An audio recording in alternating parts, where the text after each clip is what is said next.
algorithmic systems, how can that shape or unleash human potential? So that was a lot of the early thinking. And what's the amazing promise of this technology is the ability to change things that we have taken for granted or things that we think are immutable. So a really great example I'd love to use is education. So our education systems don't work with our current economy, right? So we built an education system around the first industrial revolution where people just needed to get standardized mass education, go out and work as an accountant or work in a factory and kind of have the same job for the rest of their lives.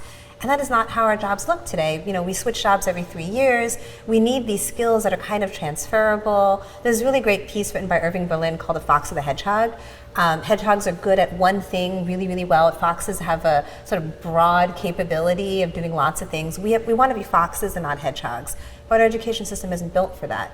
What could we do with artificial intelligence or algorithmic systems to educate children and even adults in a way that is as dynamic as our job market is today?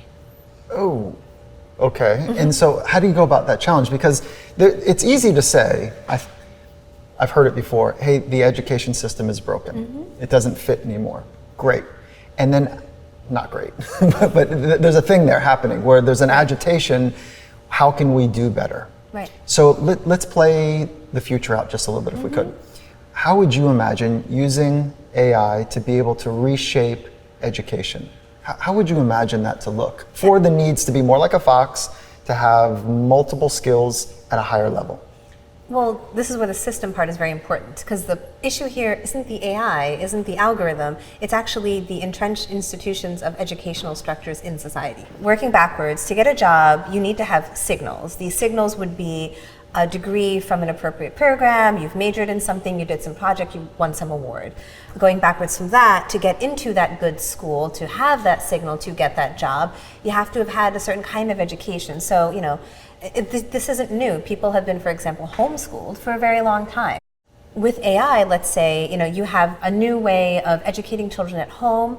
It could be a completely personalized and customized education. Imagine like the way a Montessori education works, but with a computer. And all that would be great. And you could probably build that. Now the problem would be when this child goes out into the world and says, hey, I want a job. You don't have the appropriate signals in the market to say, I am skilled. So having a degree from MIT in computer science is a signal that you would probably be a good programmer. So you are therefore more likely to be hired in a programming job. Even if you are very capable, if you've gone through this unique, customized, personalized AI education, you know, most companies wouldn't know what your skill set is because you don't have that signal that they're used to. So the issue here, and education is such a good example for it, the issue here is actually changing our mindsets and our institutions to adapt to the potential of the technology.